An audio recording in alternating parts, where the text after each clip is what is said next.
Shall we start? Are you ready for this? Good.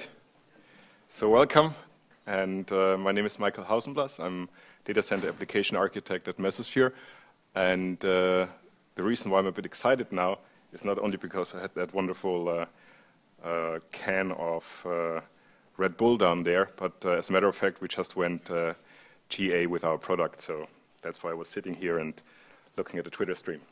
But I suppose you came here to learn a bit of a background on big data and infrastructure, and just to check if you're in the right talk, because we had a change of the rooms. So this is really about big data infrastructure, right? Because I'm a data-driven guy, I always like to start out with some data points, and you can argue if they are, very relevant or not.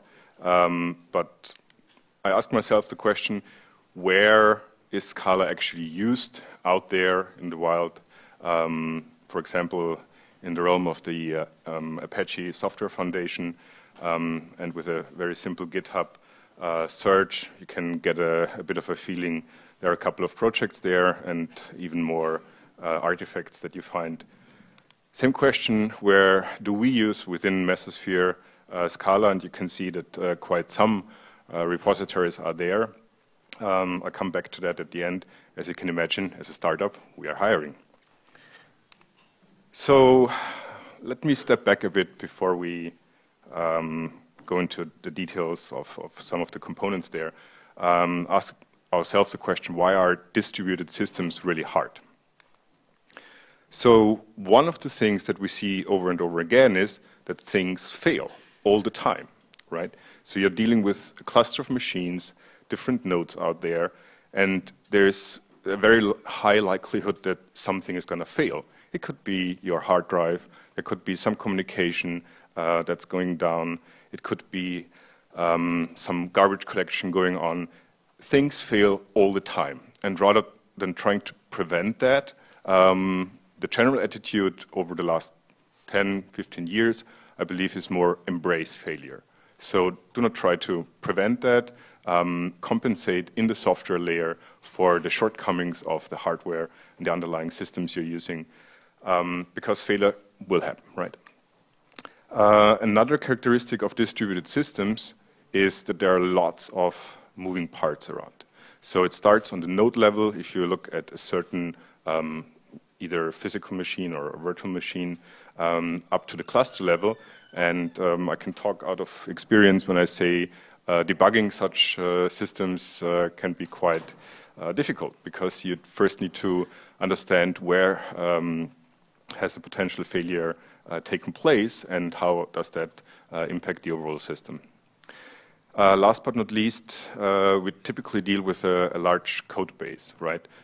Tens and hundreds of thousands of lines of codes, and I think pretty much all of you would agree that Scala certainly helps there with reducing these lines of code. And who knows the answer to what is the best line of code in terms of bugs?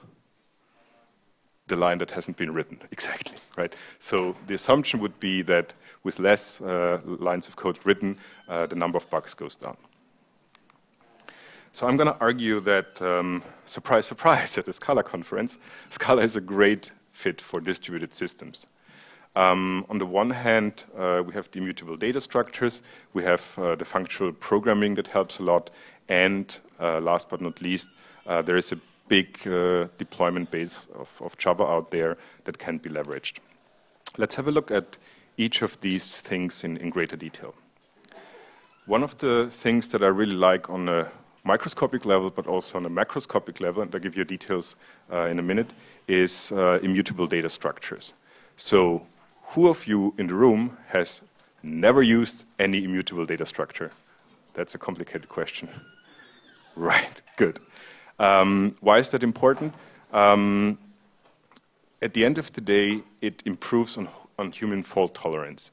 By that I mean, if you look at things where you only ever append, then the likelihood that you introduce some kind of data corruption there is certainly a lower one. We heard that today a couple of times. things like event sourcing, the Lambda architecture, taking that a step further, taking the stream processing into account.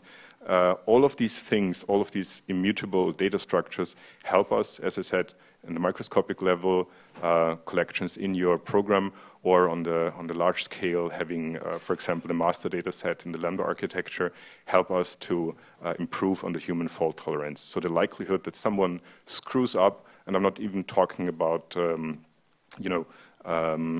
trying to corrupt the master database per se, but really just simple bugs that make it somehow through QA into production is limited through using immutable data structures. On the other hand, if there is no mutability there, then these things like having a parallel access, multiple threads, and I'm not going to go into that detail regarding threads versus an event loop, but in general you don't have, or have very little issues with parallel access, because all of these entities, threads or whatever, are only reading immutable data. The second part, which is in my opinion quite tightly coupled with immutable data sources or data structures, is functional programming. If you look, for example, at Spark, the core concept there, these RDDs, these resilient distributed data sets, essentially are immutable data structures spread out throughout a cluster, and all you're doing is you're transforming one of these data sets into another. So I would argue that functional programming, again, both on the microscopic and the macroscopic level, are really a very useful thing in the setup of distributed systems. And the second part, we can argue about that. Other languages might also allow you to do that.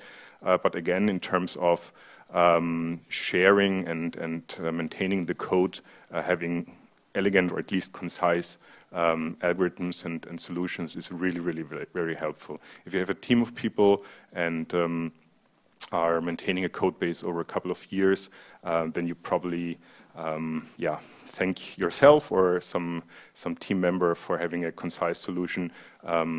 Just look at the code you wrote half a year ago and try to understand that. I think every developer can, to some degree, share that.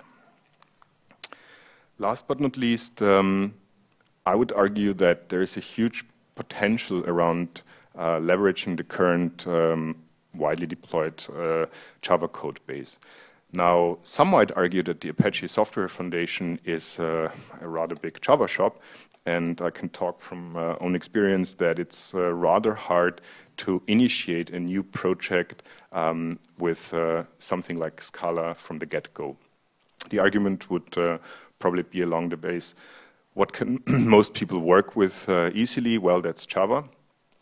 So in an attempt to lower the burden for people to contribute to that project, many projects still, no matter if they're incubating or whatever, are using Java, which is from a Scala perspective, okay, because we can reuse that, we can build upon that, but obviously here is the call to action or my motivation there. Let's directly start with Scala. I don't believe that the additional learning curve or whatever is that big, and maybe if more people stand up and say, hey, let's start new projects with Scala directly, then we all benefit from that. Obviously, if you're doing something on GitHub on your own, why not directly do it with Scala? Okay, so far, any disagreement here? I'd like to keep that interactive. If anyone feels strongly about anything I said so far, please just shout out. Okay. So the core of this topic is really resource management at scale. So far, just arguing a bit why I think that Scala is really a great fit. If you look at the distributed system, there are a number of aspects or design considerations, things that you will find over and over again. Try to abstract them and summarize them in 3 points. You have resource isolation, the aspect that you want one part of the compute not in some way interfere with another one. And I'm going to go into detail in the next couple of slides. You're looking at utilization. Typically, from an operator's point of view, if you're responsible for a data center, a cluster, or whatever, then you want to have a high utilization of your resources. Why? Well, because that's TCO, right? That's the money you're paying, and the more of the compute power and the resources, or the better you're using them, the better the overall, the TCO is at the end. So are there any guesses what the industry average for cluster utilization might be? Who thinks it's around 90%? Above 50%? Okay. Above 30%? Okay. Above 10%? Yeah, it turns out it's somewhere between 5 and 10%. Right? So that might... You voted for above 1%, or you just... Okay. Which is also correct, right? So that's a big issue, because what typically happens is you're over-provisioning, because you're provisioning, or someone else maybe, is provisioning for peak load, which obviously needs to be the case, because if your, let's say, website, your shop or whatever is a hit, or appears on Hacker News, or it's Christmas or whatever, then you obviously need the capacity to handle the traffic. But most of the time, like 90% of the time, you will have to deal with this low utilization. Now, while that, from a developer perspective, might not be your primary concern, overall, system-wide, that's certainly something you want to look into. The third part is around elasticity. That can mean within an application or service, or between an on-prem and the cloud. For example, an example for the latter thing is, and I see that pattern quite often, that you have, let's say, 100 nodes on-prem, and for certain seasons, let's say, again, Christmas season, if that's your busy season, you might have another 100 nodes in a public cloud setting, and you want to be able to, elastically scale your workload into the cloud, because you only will need these 100 additional nodes for this time period. Okay, so now we are going at the lowest level here, at the kind of atomic units we're using to actually build these applications. Who of you is at least remotely familiar with containers, Docker, and so on? Awesome, so I can keep that short. Matter of fact, these Linux kernel features like control groups, namespaces, chroot, and so on, they've been around for, what, 10 years? It was really a matter of usability. So people, and Google certainly invested a lot of time and resources there, needed that. And if you look at the recent Borg paper published by Google, you will see their insights there, launching, I think, billions of containers per week. But in terms of usability, being able, to really use that in a, normal project, you and me would probably either have to be experts in that space, or would need to build our own infrastructure. So now that has changed a bit more than a year ago, 2 years ago, when a small startup called .scale pivoted and decided to focus on their new product called Docker.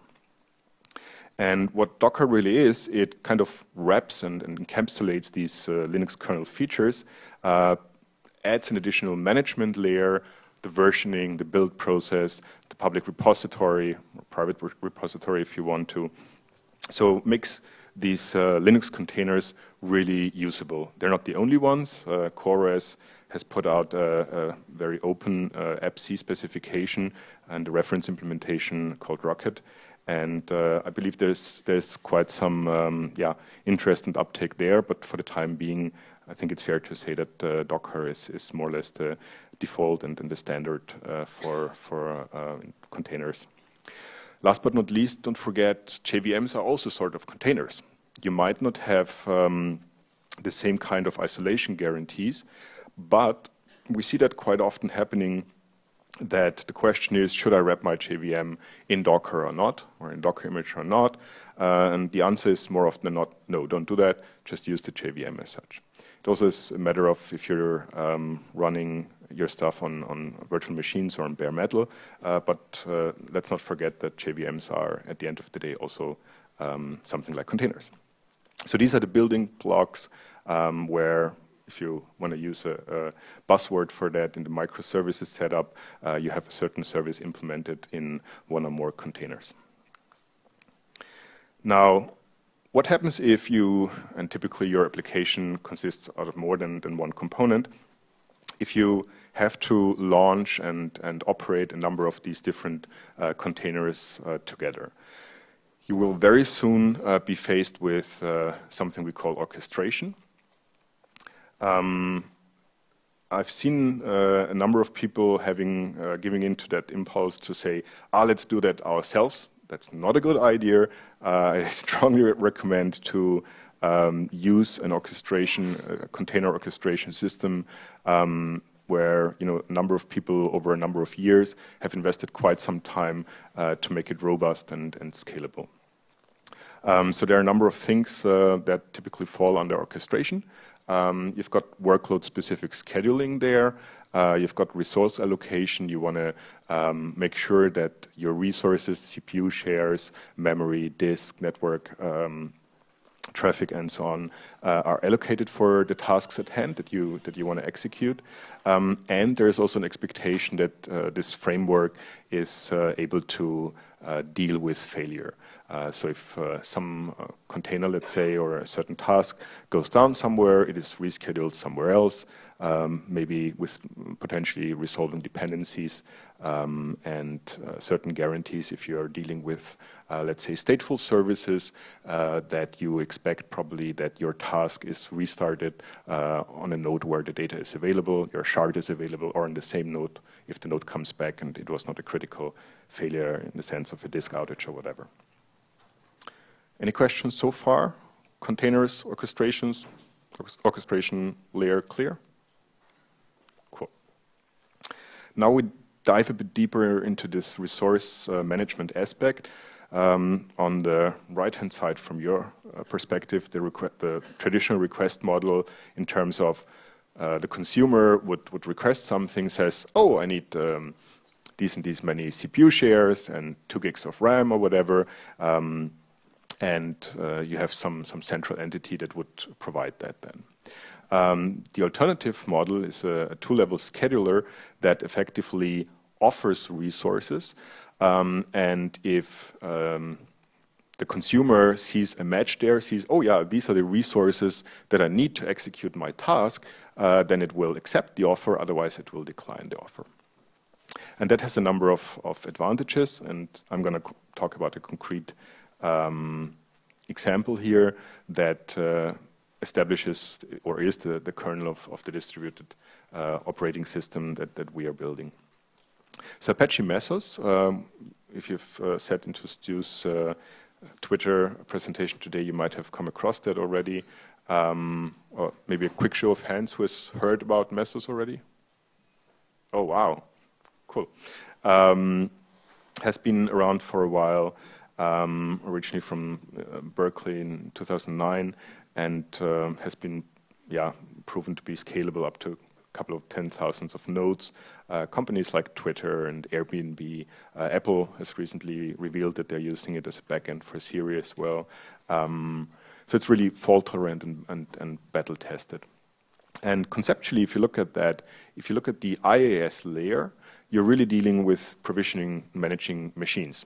Right, doesn't matter, what kind of virtual machine that is, but typically you're dealing with machines there. On the PaaS level, so the platform as a service level, you're managing or dealing with certain application and services, and Mesos in that sense conceptually is really in the middle there. It abstracts the resources and pretty much does what on a local operating system, if you wish, the operating system, the kernel, really does for you.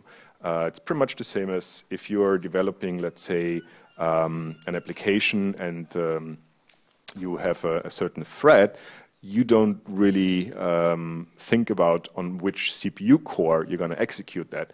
That's a task that the operating system should take care for you, or the same with memory management. So this basic functionality of managing resources throughout a cluster of machines, that is something that Mesos takes care of.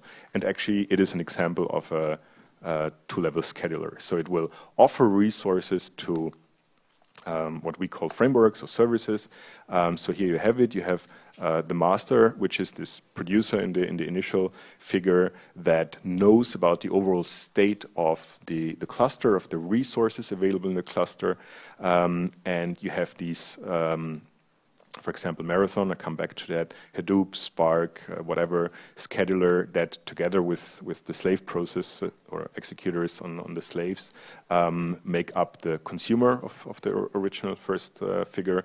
And the Mesos master effectively does nothing else than offering the resources in the cluster to the different schedulers, and then the different schedulers decide if they want to accept a certain offer to execute a task or not.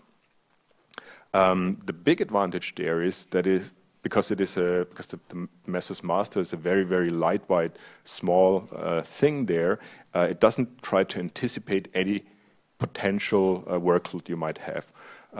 Think about different tasks in your application. Some of them might be long-running tasks. Some of them might be CPU bound or CPU heavy. Some of them might be one-off tasks. So each of the scheduler, and that's the theory behind that, has the best understanding of the workload they are scheduling. So there is no kind of global scheduling mechanism other than this resource offering and acceptance cycle in the Mesos master, which led some people to say, okay, that's complicated because I need to write my own scheduler. And I would say in 99% of the cases, the answer is no. You would use one of the existing ones, Marathon being a prominent one. If you have a very, very specific workload, you really want to do that, you can do it. It's very straightforward. But in most cases, this is something you don't have to do. Other people have already done that for you. One of the things you might see here, or might stand out, you have two masters there on standby and a zookeeper quorum. So all of these systems are really built with fault tolerant in mind. So as I said, embrace failure. Anything can fail. The master can fail. One of the slaves can fail, or any of the tasks can fail. Any questions so far?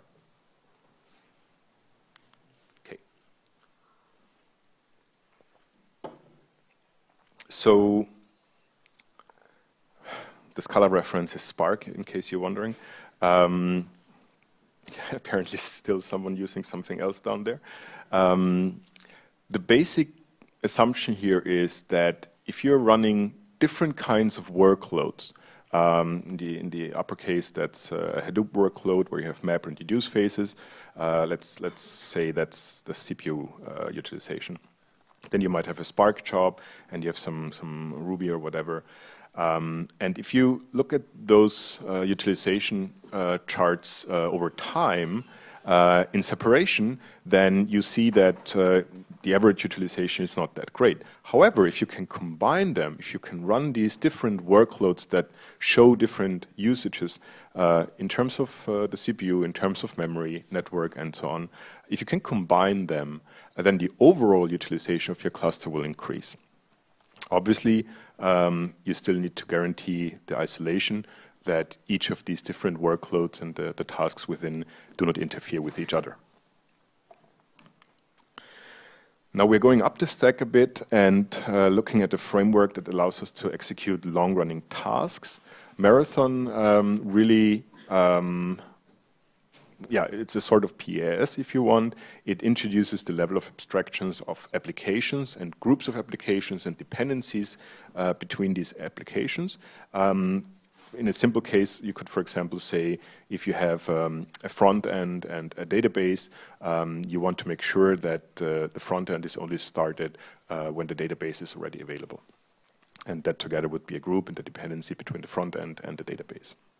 It comes with Docker support from the get-go and has a number of features that in terms of operations are very vital. It has a very nice HTTP API. It is HA. It provides health checks out of the box. Obviously, you need to develop these and expose these health checks, for example, via HTTP API yourself, because you need to define the semantics of what does it mean your application or your service is healthy. But it supports that and has groups, as I said, and dependencies, and a very nice feature in terms of scaling, so you can immediately scale applications and groups and essentially say, okay, I need more instances of that, and Marathon will take care of the actual deployment and launching and keeping that alive through Mesos. And that's how it looks like. That's an app specification. It's just a JSON file, in that case using a Docker container. That's an Nginx, a custom image I built for a demo with a volume mapping. So you would expose the host path, which would be the Mesos on the Mesos slave. You would map that into the container, and in that case, I did a very simple. Well, it's a bit of cheating because it's on a local deployment using Playa Mesos, but you could imagine that you have a NFS mounted or whatever shared volume there, where you can collect your logs and then use it for some analytics. But at the end of the day, all you need to do is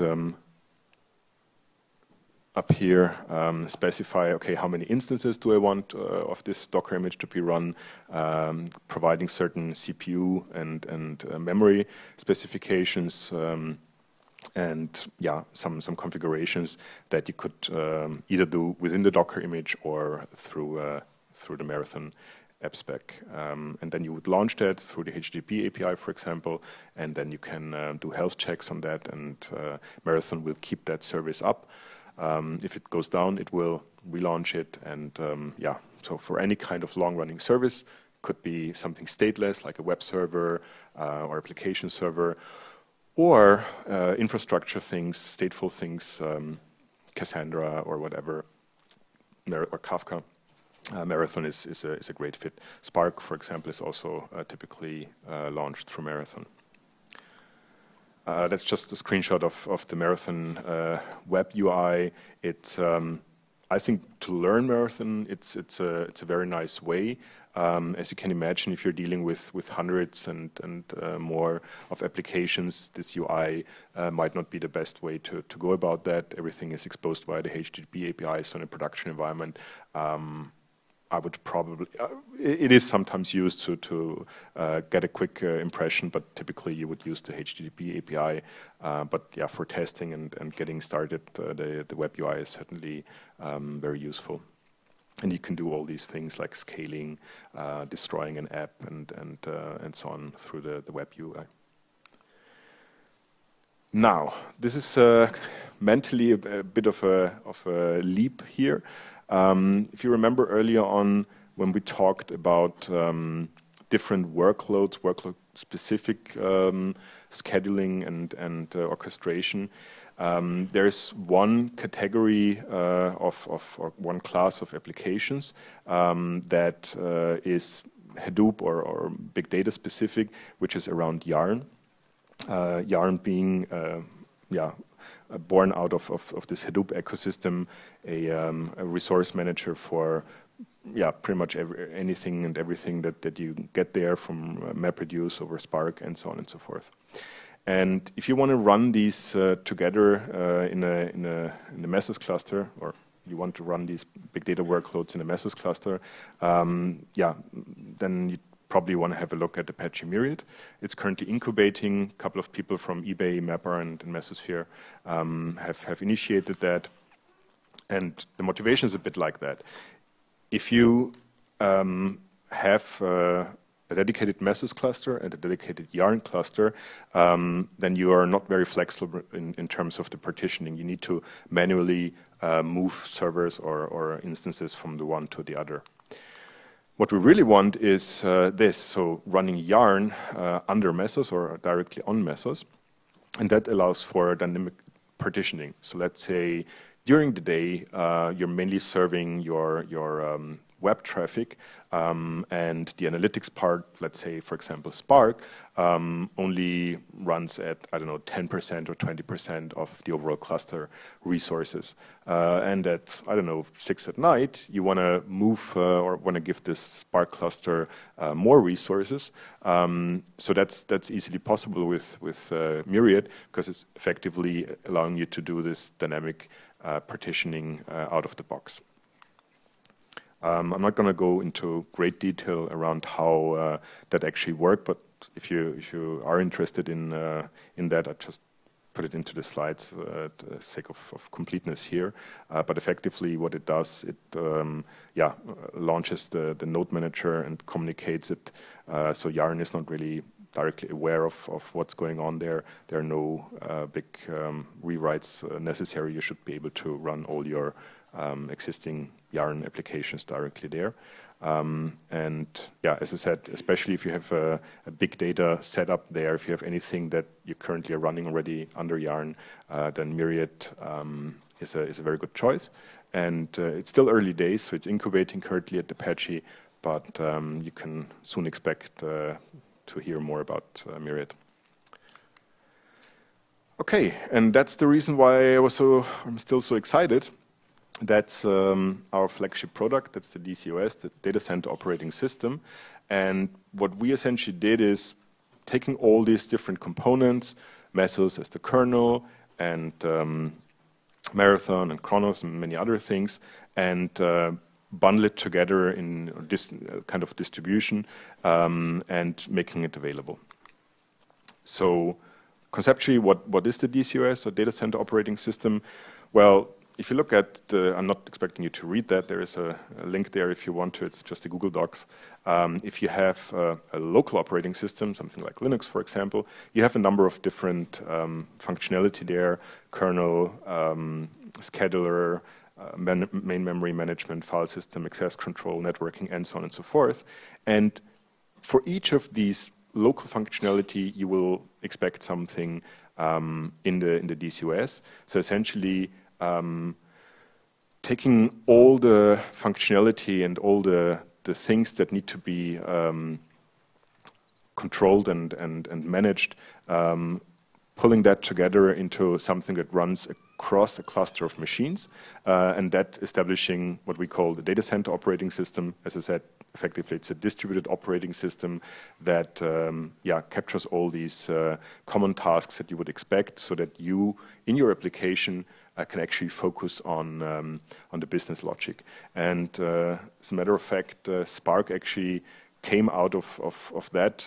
Mesos, when they published the paper back then, they effectively used Mesos as a demo project as Spark as a demo project on Mesos to show how quickly you can develop a distributed framework, in that case, data processing framework.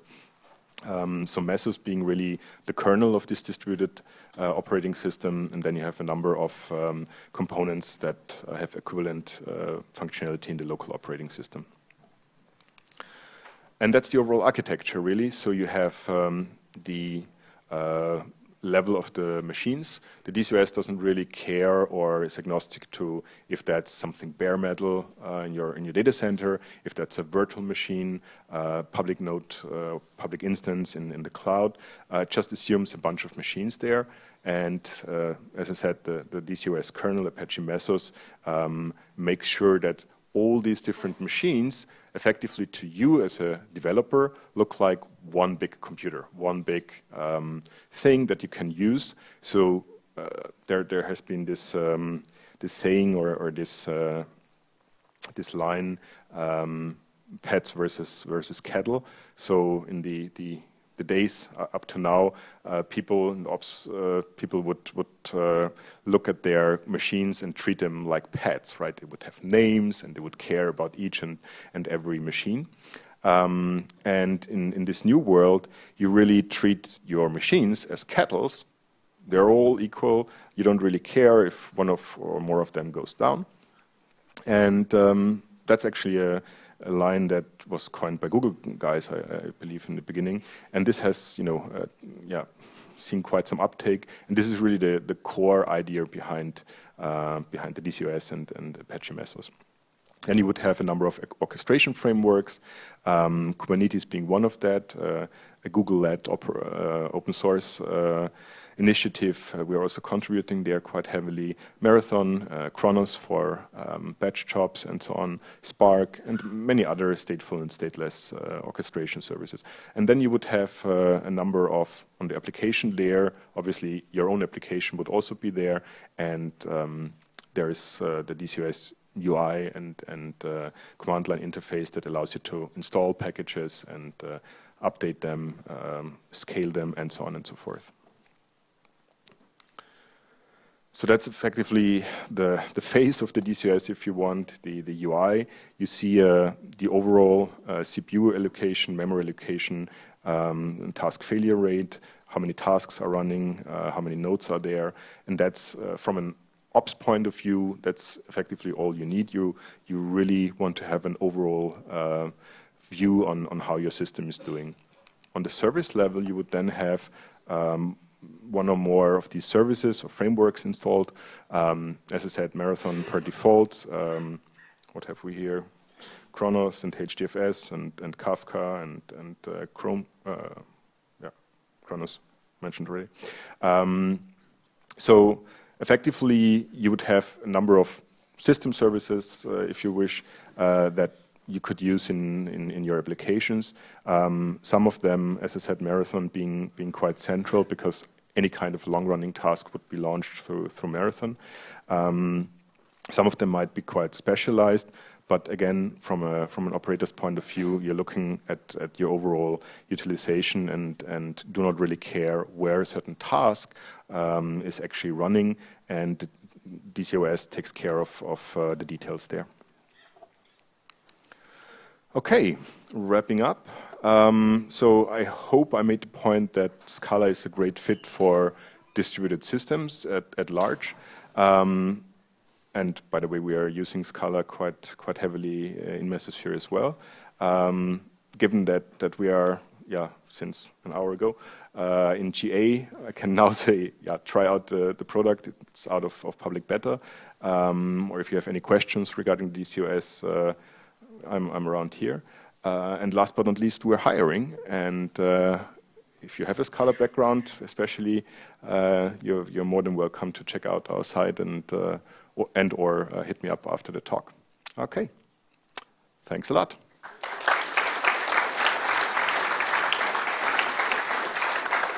I think we have some, 10 minutes or so for questions? Yeah.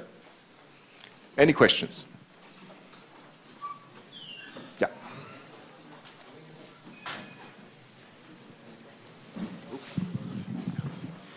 Yeah, the question is, pass like OpenStack. So how do you run into that, and then what is your view on that? Yeah, so there are a number of things that can run together, either below or on top of the DCOS. I don't see any directly competing framework out there. As I said, it's either like if you take anything from VMware or whatever, that we run on top of that, or it's something, especially where existing Mesos integration is there, that runs on top of the DCOS. So it could be Kubernetes is one of the examples. It's not our product. We just contribute to that, and there are many more that run on top of the DCOS. Yes. So one of the principles of one of the 8 principles of the distribution system is that the network is not transparent. What allows you to bypass, subvert that hard-learned lesson? So, yes, I agreed. That's the case. I'm not arguing that we are bypassing that. What we are doing with Mesos and the DCOS is we are shielding the application developer to a certain extent from these effects. So you don't need to, for example, in terms of service discovery, that might be something concrete. There we're using logical names, or that's a best practice. So there's a component called Mesos DNS, which is effectively just a DNS service that talks with the Mesos master. So you would use in your application, for example, I don't know, frontend.marathon.mesos, mesos.mesos being the top-level domain, and you would have the normal DNS resolution. So the client, really, or the consumer in your app would only deal with the logical name, and then you would resolve it to where exactly on which IP and port it is the current task that you want to involve is actually running. But I'm not arguing that you can somehow shortcut that, whatever. That's one of the things when I mentioned originally, you got to embrace that. And the question then is to what extent you want to or need to highlight that to the application level, and to what extent you can do things automatically on the DCOS layer. And as I said, there we're trying to do our best to restart things automatically, reallocate things automatically, but I'm not saying that we found the magic bullet for solving that issue, right? Any more questions? Yeah, here. Just one moment. What in your mind would be the minimum scale to deploy Mesos? 100 virtual machines or virtual nodes? No. So the question is obvious. So the question also for the recording in case was, what's the minimum requirement or the minimum environment where Mesos, by extension, probably DCOS would make sense. I would argue that even if you have a very small set of machines, let's say 3 or 5, as soon as you're starting, having containers there and trying to make some of these containers playing together, you want some kind of orchestration layer. Could be Kubernetes, could be Mesos, whatever. So it's not really that you would say, below 100 machines, you should not use Mesos or whatever. There might be a very good reason that even for, as I said, 3 or 5 nodes, you really want this kind of orchestration layer because, as I said, as an alternative, you end up doing it yourself. You're trying yourself to, launch these containers, keep them up, and provide the communication there. So obviously, this utilization aspect, that is something where I would say, a couple of 100 nodes upwards, that's where you really start to worry or are interested in the utilization factor as well. So for smaller scale deployments, that doesn't make any difference, I would argue, or not much. But what you would typically have there is something I typically develop and test under Mesos Plier, which is essentially a Vagrant box, which has Mesos and Marathon pre-installed. So in the development cycle, I would just use that and then deploy into a DCOS cluster. And anything in between, obviously, if you have a single box, then all of these failover scenarios and so on don't really make a lot of sense. But in terms of application development, it's still the same. You still have things like Mesos DNS there. You can use Chaos Monkey, for example, to simulate things. So there are a number of things that you can reproduce in this development single node environment, but obviously for production, having a single node is probably so maybe more than one. Sensible default would probably be 3, but yeah, in that sense, there's no hard lower limit for that. Is this usable as well if you want to distribute over larger distances? For example, I want to distribute nodes over the world, and I want to also have the advantage that response times are quick. So is this Mesos layer itself distributed, or am I still talking to a single point of entry? Yes, so you can use it in a cross data center setup.